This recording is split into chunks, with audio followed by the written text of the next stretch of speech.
She chowing down. Yeah. She biting on like a piece of chicken. And you tell that shit hurt. You're like, God damn. Hey everyone, my birthday trip to Costa Rica is coming up in September, courtesy of Trova Trip, and we already have people signed up for this, but we need 4 more people to sign up for this trip. So please come in and take advantage of this early bird special, but also the next 4 people to sign up can take advantage of this code right here for extra discount. So click the link below in the description and let's make this trip happen. Also check out our Patreon, which includes exclusive content, including a new show featuring Martin and myself where we discuss classic films. Getting back to our discussions of HBO's 2nd season of The Last of Us. Don't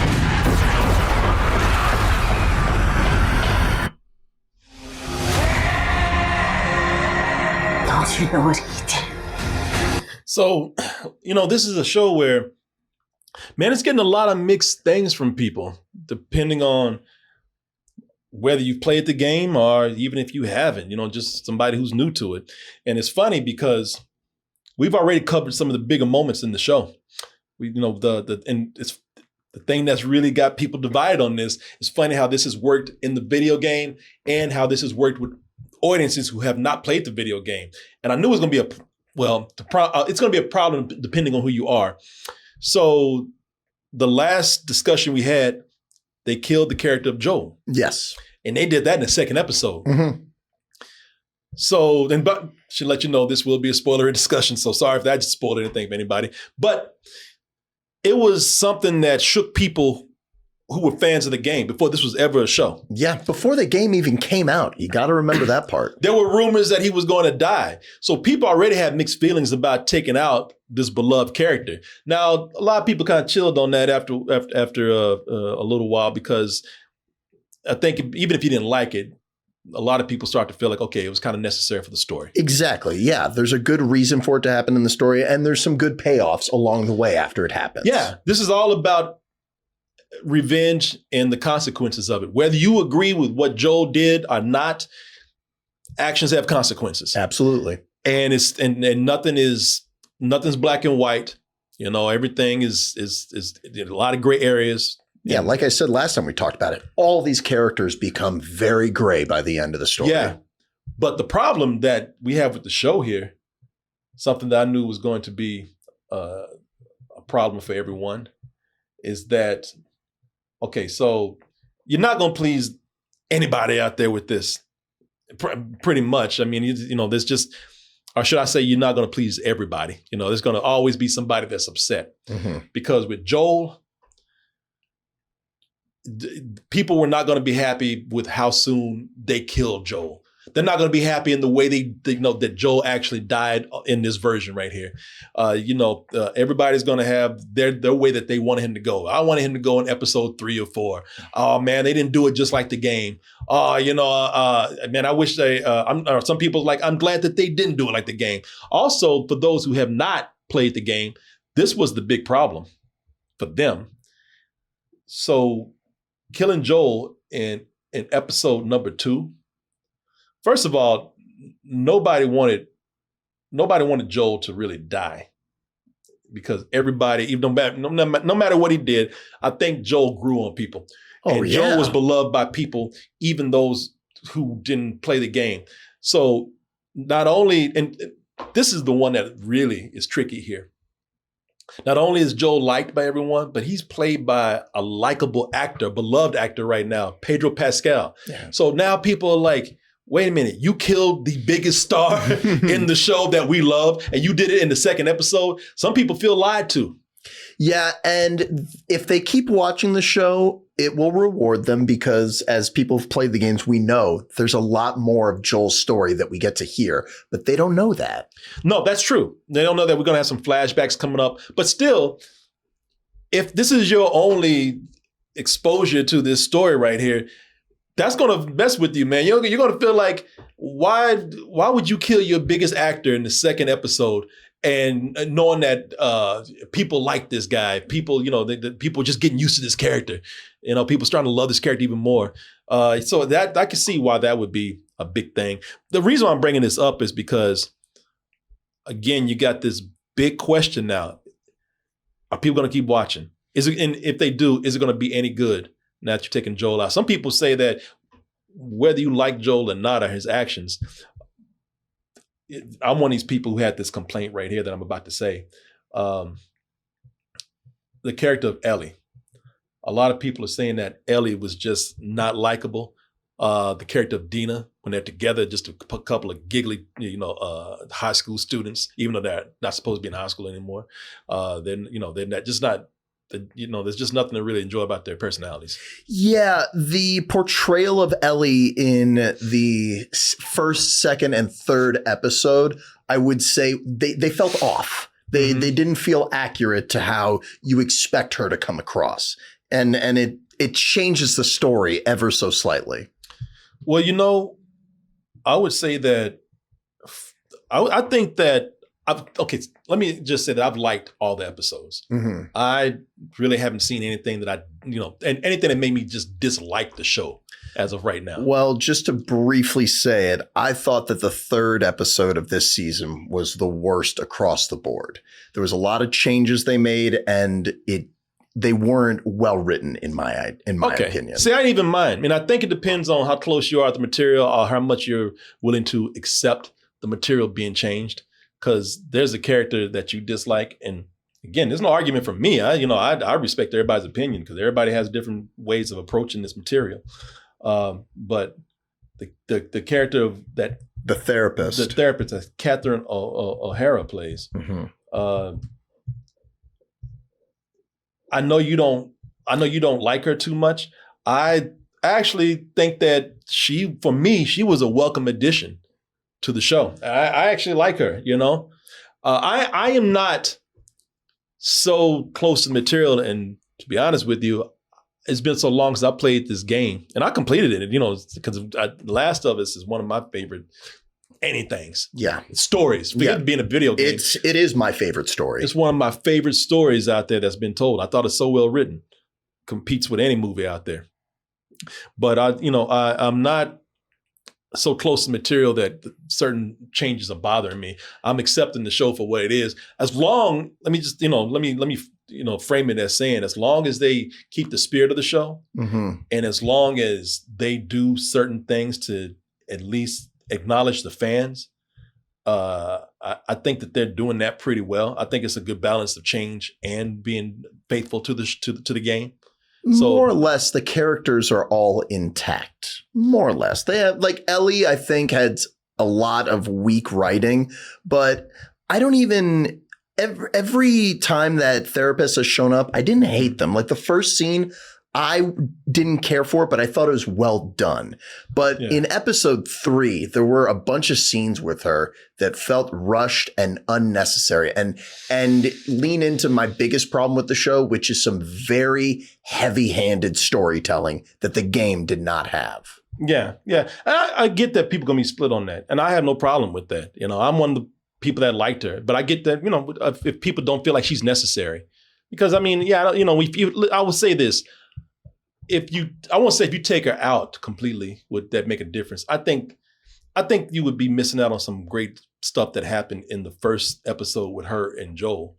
I think they could have just left it there, use her for that moment, and that would have been impactful. But when she talks to Tommy in the third episode, I really did not like that scene. Yeah, I didn't mind it. I liked it, but I agree if you take it out, would it really mess up anything? No, not really. No, it would add more subtlety if they would have.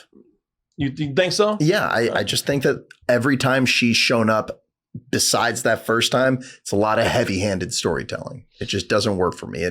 It takes away a lot of the nuance that the story has.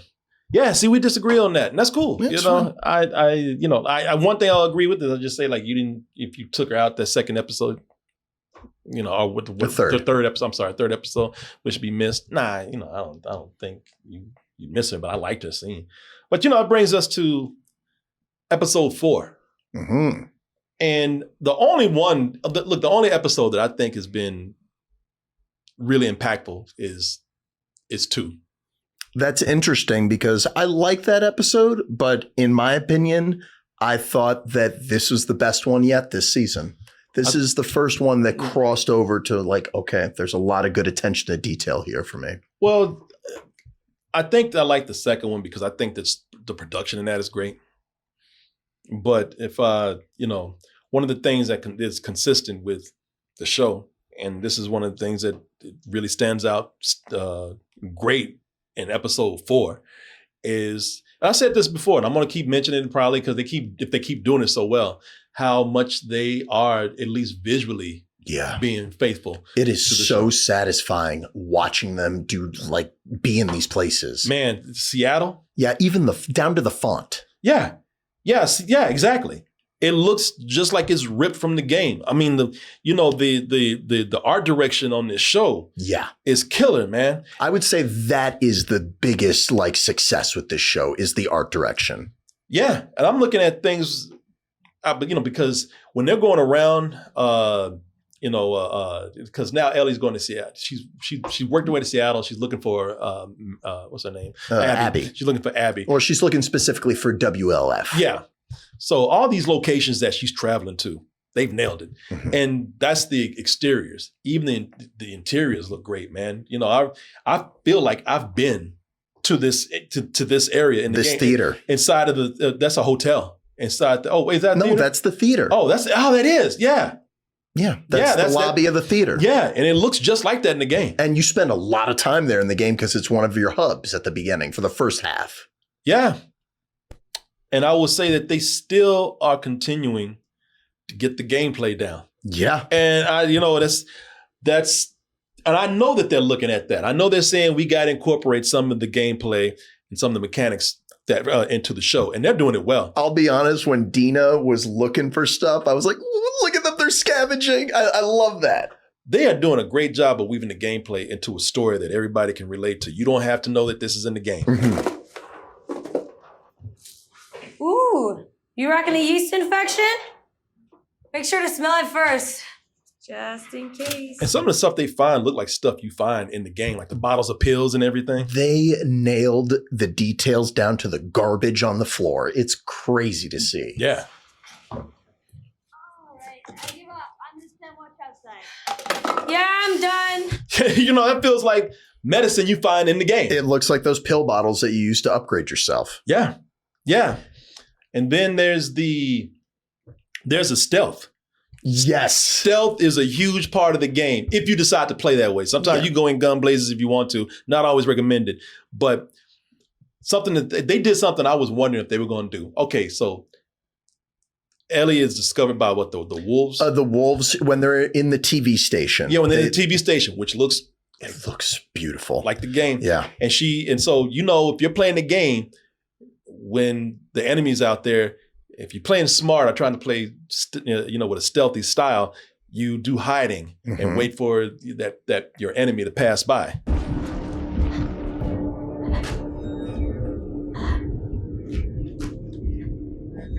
Now I said she got the hiding down, but then I wondered. I said, now because if you're playing the game, you got to kill these bastards. Mm-hmm. And I said, are they going to do that? Because if you're playing the game, that's one thing. You got to have some action. I wonder if they were going to punk out and say, well, she's a small girl, so of course she's not going to start killing these soldiers. They told me. Yeah, they did. They showed me. We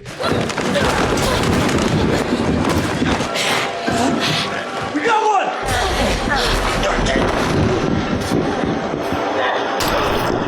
Yeah, so they definitely start killing soldiers. Ellie got that takedown. That squirrel monkey takedown, Yeah. And the thing that's really funny about that scene is as they're escaping and she finishes killing that guy, it's almost like she's stuck in an animation. It's like, hold on, Dinah, I got to do the whole thing. I gotta stab him. That is true.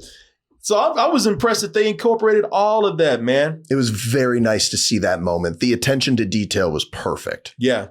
And man, you were right. They got it right down to the trash. So, we're talking about gameplay that they've incorporated here. But there was something that you were really looking forward to. And this is more of a cutscene thing. Yeah, it's actually something that you can miss entirely if you don't go into this building in the game. You don't have to see this. But if you do, then you get this scene of Ellie playing Take On Me from Aha. And she does a very slow, quiet acoustic version of it. Talking away, shy. Damn, she's horny, man. Look at she. I mean, come on, that's pretty amazing. She's like, you know what? Today I decided to go gay. I was kind of on the fence before, but I'm gay today. I don't think I even. If I did play the game, I don't remember getting to that part. Maybe I did. But he's over here crying. It's one of my favorite parts in the game. And what makes it so important is that that's like the first time where they actually smile after Joel has died and they've had a moment to themselves where they can feel safe. And also the song is like an awesome just telling of the story that they went through in the first game. Take on Me. Joel took her on that journey. It's amazing. I thought Bella Ramsey did a great cover of that. It was impressive. Did she sing? Yes, she does sing it.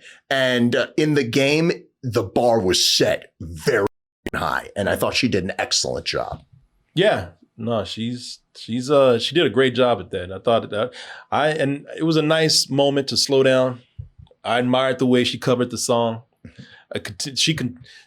Bella Ramsey continues to impress. I don't care what y'all say. Y'all can keep talking about her looks. Yeah, I disagree on the casting too as far as looks, but does she come through as a character? Let me just say this. I am starting to like Dinah and Abby, not Abby, but Ellie a little better now. I actually think that and this was my point about getting rid of Joel. I think they made her too aggressive to show that rift between her and Joel. Yeah. And now that Joel is out the way and we're focused on Ellie and Dinah, I think I like those characters way more now. I agree. I think that this episode, Ellie's character shined through the most out of all of them this season. There was a lot of great moments in this episode where it's like, there you go. That's the character. Hold on to that. Yeah. No, I think and this is what I was hoping, because I said, man, these characters have got to get better. And I think, it's sad that we don't have Joel anymore. We'll see him in some flashbacks, but if there's anything that happened with this show that was something positive from his death, it's like these characters are finally starting to blossom a little better. And I like them a whole lot better now. I said, man, look, we're getting rid of characters. Characters come and go, but that opens the door for new actors to come in as new characters. Or old actors who were in the game who are reprising their role. That is very true. Martin Thomas. Yes, sir. There he is right there. The fedora's gone. Mark can be looking, man, he can be pretty scary when he wants to. Yeah, he can. Yeah, what was his character's name? Isaac. Isaac, yeah. Jeffrey Wright is playing the character. And Jeffrey Wright can do his name is Jeffrey Wright for a reason, because he does no wrong. Well, the cold open in the episode started with him. And I'll say 75% of that, I thought that they up. Like that tone of the conversation they were having, that did not fit The Last of Us, in my opinion. But when it got to like the tail end of that scene, I was like, okay, that's good stuff. And that was a good payoff. I'm going to say something, because I'm not going to criticize you. I'm not, because I respect your opinion on this, but is it safe to say that you are probably closer to the game than a lot of people? You hold this game. Well, you're a little more critical because of how close you are to the game? No, I love it a lot, and I'm open to changes. Like, for example, the way that the first episode opens of the series, I thought that was genius. Like, the guy was talking about the history of mushrooms. I thought that was perfect. But in this cold open for episode 4, it just, the tone felt off to me. It worked for me because, and I don't know if I have it on the right spot. I might have to play around with some timing here. But I thought the setup was great. Because we're led to, if you know the game, you know Jeffrey Wright's character already. But if you don't, I think it's a great way they introduced him, because you're not going to know who this character is immediately. And I think Jeffrey, man, his line delivery is just so cool that it may, even if you don't know what's happening, you just because of the way he says his lines, something ominous is about to go down. Why do you call them that? I don't know. Because that's what we fucking call them. Who cares? Because we took away their rights. God damn. Is that the Allstate dude? You're in good hands. That's Allstate stand. took away their right to vote, and somebody started calling them voters to mock them. So now you know.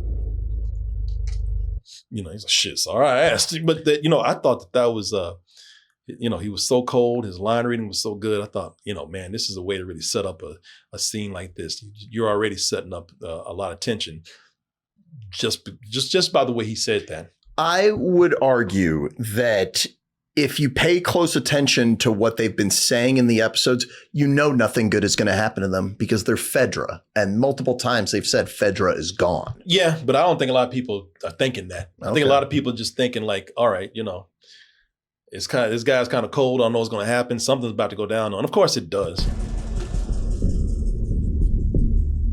You. Come with me. Learn something. He's like, oh shit.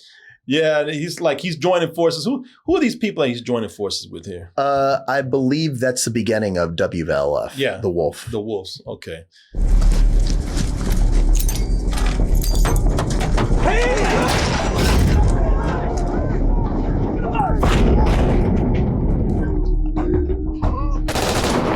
Can we just agree that Jeffrey Wright is just a bad man? He's scary as hell. Yeah.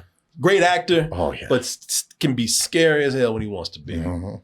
And then, boy, does he shine in this episode. I love every scene that he's in, man. Every this is why I really like this episode, because I think there's some good lines. I think because you have some great actors in here. Mm-hmm. And I think everybody's been pretty good. I think, again, I like Ellie better. I like Dinah better. And then you bring in, Jeffrey Wright, who, to me, he's just a joy to watch whenever he's on, even though those scenes are painful. Like this is, this torture scene when he found one of the scars, or the what's it called? The Seraphites. Yeah. You're gonna lose.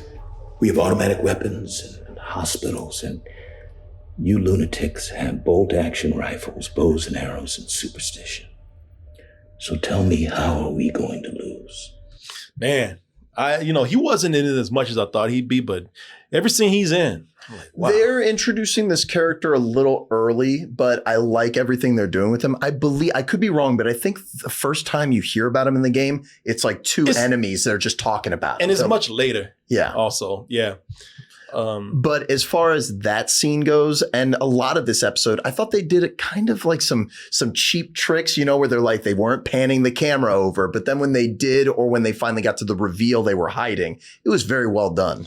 No, so let me tell you why I think this episode is really good, because I'm there with you that this is very good. I don't know if it's my favorite, but it might be it might be my second favorite. Okay. I think I like the second episode better.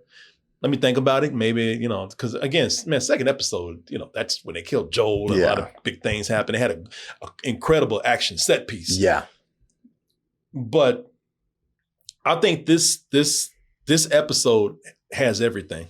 Yeah, it does. It has improvement. It has actors doing an amazing job. And it also has a great action scene. Yeah. That subway scene is, just the build up for it is great.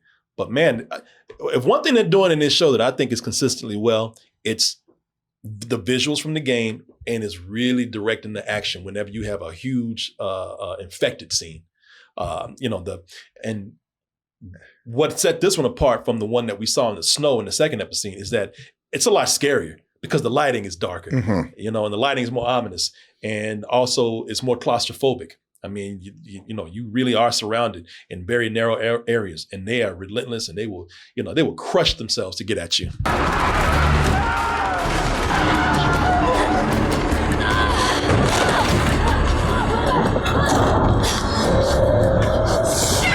Now, that's the only thing that I didn't really, no, that's not the only thing, but I didn't buy that right there. How much death have you seen?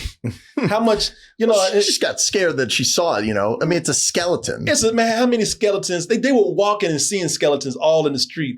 I just didn't buy that she would be that shocked by seeing Ghost Rider at this moment, a damn skull on the ground. I didn't buy that, but, I'm not going to nitpick.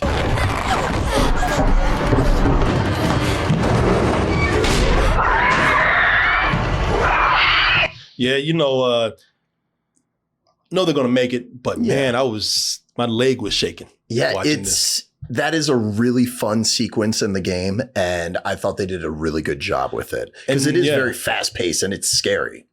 It's a great point. It's fast paced because they had just come from being chased by the wolves, and they narrowly just escaped. Man, this is a out of the frying pan to the fire situation. Yeah. They just escaped the wolves and now they're running from all these infected. And one of the things that's really interesting about the TV show as opposed to the game is because they changed the way that the clickers and the runners can find them, it raises the stakes and the tension gets a lot. Are you talking about the way those little feelers sticking up out of the ground? Yeah. Because normally the room is filled with the spores and it plays out differently. No, it does. It does. And I like that. No, I thought this was very good. I like the way that it played out. Yeah. Yeah.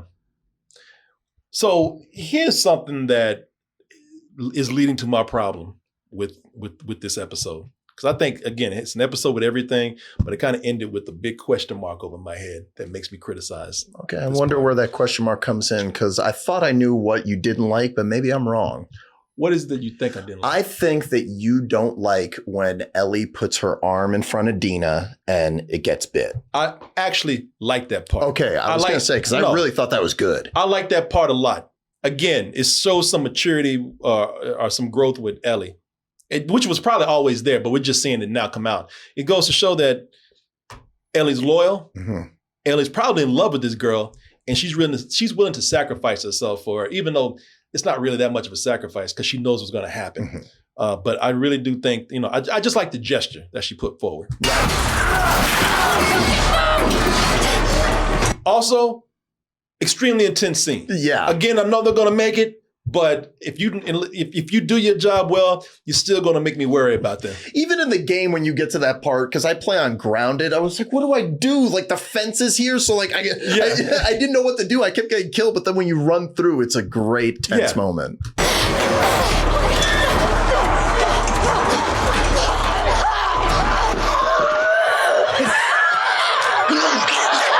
Well, she chowing down. Yeah. She biting on like a piece of chicken. And you tell that shit hurt. Like, God damn.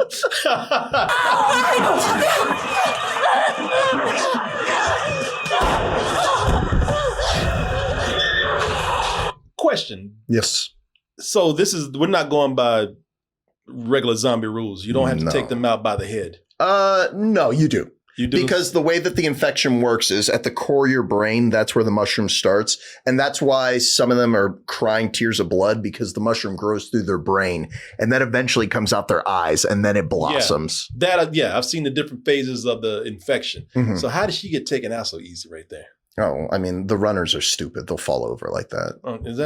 I don't think that's consistent. It is. It's just like how the enemies react the same way the enemies do in Resident Evil 4. So if you shoot them in the leg, they'll fall over. One of the things, even though I love episode 2, I have a problem with the way they write the infected sometimes to get out of situations so easy. And I didn't notice this at first. So, maybe they did a good enough job to I didn't notice it, but now I can't unsee it now that it has been mentioned to me. In episode 2, Tommy, he's in the middle of the street and the town is being taken over by infected. And the infected have no reasoning. They will run towards a target no matter what. But they're all running around Tommy. That's what I was saying. Well, the way they did it was that right as they get into frame, they're being shot. That's how they were doing it. But that was one of my complaints about that, where I was like, he's got character armor, plot armor. I see. That's what I'm saying. Now I see what you're saying. I was like, yeah, that wouldn't really work that way. And I think that this was a matter of convenience too, just knocking her out like that. But again, something small, well done scene.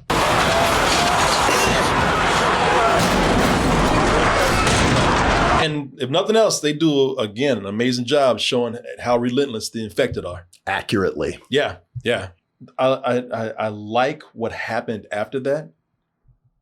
Because I thought that was the highlight of the episode. What happens after this? Well, I like that Dinah sees that Ellie's bitten, and she knows nothing about Ellie's condition. Yeah, she doesn't know that she's immune. So I love that her response is heartbreak and fear. Okay, it's not perfect, but if anyone tries to get in, it'll buy some. What the fuck are you doing? Okay, I know you're scared. Please don't. So I love Dina's reaction. I think the setup for that scene is great. Now, here's where it starts to break down to me. I know Ellie's having an adrenaline rush, but why would she be so shocked to think that Dina would not know that she's infected? She just saw her get bit. She knows that she doesn't know about her being immune. So she should be immediately like, oh yeah, you saw me get bit and you think that I'm infected. I even think that information should have been told before then. So you thought she was milking it a little bit too much, her reaction of like, this thing? I don't even know. No, I'm not saying I just don't think it's written logically for what these characters are, for knowing that she has this immunity for so long, for knowing that Dina doesn't know. I think the first thing that she would tell her is like, listen, I know I've been bit, but just trust me. Let's keep going. Trust me, I'm immune. And then maybe I think it would even be better if she told Dina and Dina just didn't believe her. That kind of happens for a second. No, it does. But I think they took too long. And to me, I don't think the writing again makes sense for what these characters know and don't know. Mm-hmm. I think again, Ellie knows how dire it is for somebody to know immediately that I've been bit. I'm good, because you get bit, you're done. She knows that. That's the rules of this world. So yeah. I think that's not written very logically either. No, but it felt accurate to Ellie's character because Ellie is not thinking about that bite. Ellie is thinking about killing Abby. She's thinking about what's their next move. If that's, again, that doesn't make sense to me that you're so focused on killing somebody. You don't know the most obvious thing, being bit, and you are immune, and you would never tell that to somebody you immediately care about. Probably the person you care about the most. Well, she does tell her in that scene. Yeah, like I said, we're just probably going to disagree on this, but I just don't. I think she should have told her right after she got bit, like or the moment that they were able. Are you walking around that room like, okay, here's what we're going to do? It's like, no, here's not what we're going to do. The first thing you should do is say, hey, I know what this looks like, but trust me, but be like, oh, this? Oh, and I'm like, I got this from Sharper Image, baby. Nah, I don't. And somebody said, no, she covers it up. Yeah, she covers it up. Yeah, got bit in front. Yeah, she covered it up. But when you get bitten from somebody, you have to let them know. Exactly. And there's a nice moment before they get into the theater where you see Dina like looking at her gun, like keeping her distance from Ellie. No, I just don't think it's again written that well, because it sounds like you prefer the way that they do it in the game, where you kind of forget, because Ellie just breathes in the spores, and then Dina reminds the audience, like, you breathe that shit in, you're infected now. Well, so they, right after that, this doesn't make sense to me. I mean, I think I have it where it is. Let me see if this is it right here.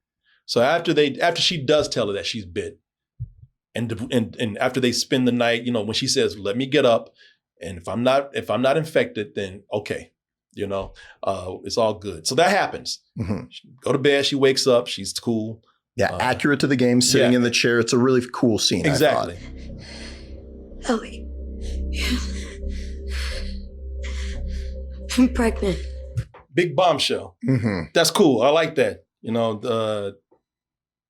In this moment where she realizes I'm not going to have to kill her, now she feels like she can reveal this big piece of information to her. And the way they do that reveal made me like the beginning of the episode when she was scavenging way more. Because I hate when they do that shit where a character's looking off camera going, oh, that thing. And they didn't show the pregnancy test. Yeah, well, I like this part right here, but it's what happens afterwards.